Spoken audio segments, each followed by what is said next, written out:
Oncologists, one of the most potent treatments available to fight cancer is radiation therapy. Targeted high-energy X-ray beams focused on a tumor site which act to kill cancer cells within a patient. In countries like Canada, at least 50% of patients diagnosed with cancer will receive radiation during the course of their treatment. While radiation therapy can be highly effective, it often comes with a terrible cost in the form of side effects. One disease where this is especially notable is cancers of head and neck, where an intensive course of combined chemotherapy and radiotherapy is used, and it provides cure rates of 80%. This relatively high success rate comes at a cost, often in the form of acute inflammation of the oral mucosa, causing pain, difficulty eating, and a resulting decline in nutrition. For 60% of patients, these reactions in response to radiation are tolerable and do not result in requirement of supportive feeding tubes. For others, however, the effects are more severe. In some patients, mucosal reactions can progress to a more serious state, where a patient can find it difficult to eat. Gradually, this can progress to significant weight loss and a severe decline in nutritional status. It is critical that patients do not reach this point, as delays in treatment have been shown in clinical trials to lower the chance of cure. Given the vital importance of maintaining nutrition throughout treatment, many cancer centers will prophylactically insert a feeding tube in all patients to ensure that those who need it will have access exactly when it is needed and avoid treatment breaks. Although this policy ensures access for all patients, this also means that 60% of patients undergoes a needless, costly, and invasive procedure.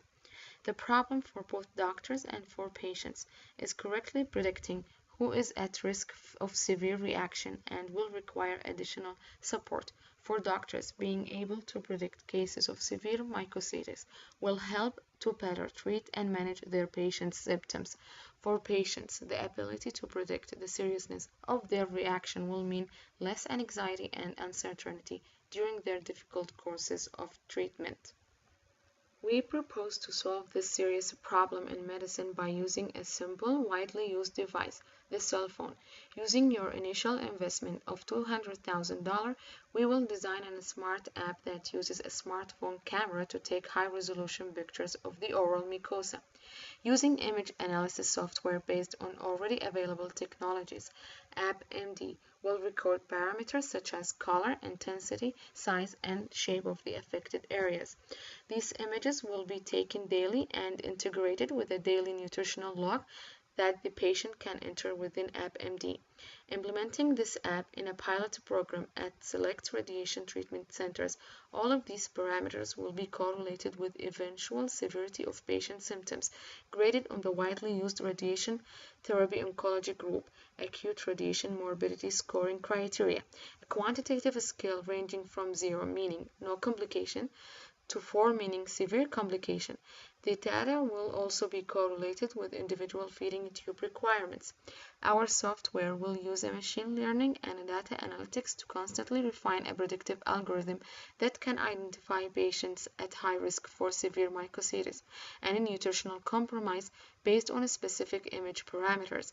By constant refinement of the predictive algorithm, AppMD software will learn how to accurately predict patients at risk of nutritional decline and those that would ultimately benefit from insertion of a feeding tube. Once a statistically significant amount of data has been gathered, we propose to launch a small observational trial to validate the predictive power of our app. AppMD will be distributed to patients undergoing radiotherapy at select radiation oncology treatment centers. Patients will be instructed to use AppMD every day by notification on their phone, and AppMD will make predictions of what patients will progress to have severe complications. Patients will then be tracked over the course of treatment to identify whether AppMD's predictions were correct. Our benchmark for success will be a 95% predictive accuracy in identifying the severity grade for patient radiodermatitis. Using app-based software will provide unique opportunities for personalized treatment of emerging radiotherapy complications. If AppMD predicts patients that are likely to progress to have severe complications, AppMD will automatically inform the patient's doctor, who can electronically recommend courses of action and plan meetings to alter supportive strategies. AppMD can also recommend standard preventative treatment to the patient, such as recipes for baking soda mouthwash and high-caloric meal recipes. Finally, AppMD can have a highly positive impact on patients' mental health and well-being by providing reassurance to the patients who have initial symptoms but are unlikely to progress to severe complications.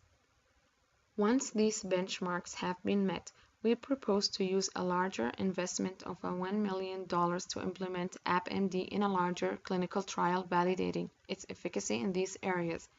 AppMD will be implemented as before in an array of cancer treatment centers. An experimental group of patients will receive AppMD and use its predictions to guide management of toxicity, specifically feeding tube insertion. We will use 3 benchmarks to measure success.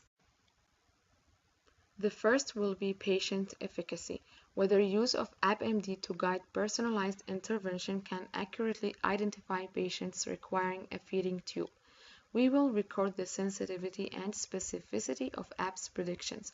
Given the critical importance of avoiding treatment delay, we will aim to provide more than 95% sensitivity, identifying patients requiring G-tube. We will accept more than 60% specificity, those who receive feeding tube who do not need one, as this will still represent a 36% reduction in patients receiving superfluous feeding tubes. The second will be improvements to patients' anxiety. Patients in the experimental group will be assessed by questionnaire on whether use of AppMD improves patients' feelings of anxiety about their radiation treatment at each doctor visit. To measure patient anxiety, we will apply the widely used hospital anxiety and depression scale. Finally, a questionnaire will be given to doctors to assess whether AppMD has been successful in saving time by more accurately targeting intervention at patients most in need of help. We believe our app will significantly improve on all these benchmarks and become a desired product for purchase by hospitals everywhere. More broadly, our app will demonstrate how a simple, commonly used tool can dramatically improve quality of life for patients, even in today's complex medical system.